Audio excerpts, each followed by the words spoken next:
Hello to all my real estate agent friends out there. This is Chris Johns here at Cross Country Mortgage, and I am putting this little video series together. I'm calling it a new agent starter kit, and these are the things that I see that you should be doing as a new agent in order to build yourself a foundation for success moving forward. So I've been in the mortgage industry for 18 years.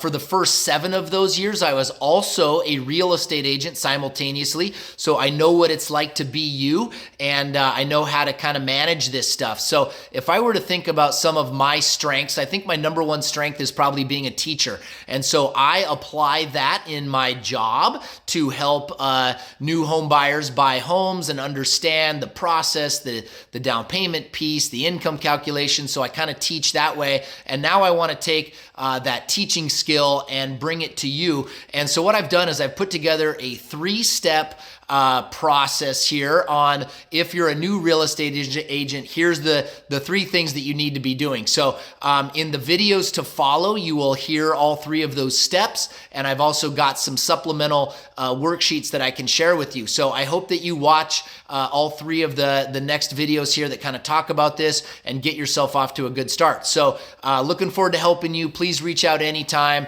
I am honestly so motivated to help as many real estate agents as I can get their 2022 off to a great start. So I hope to hear from you soon. Bye-bye.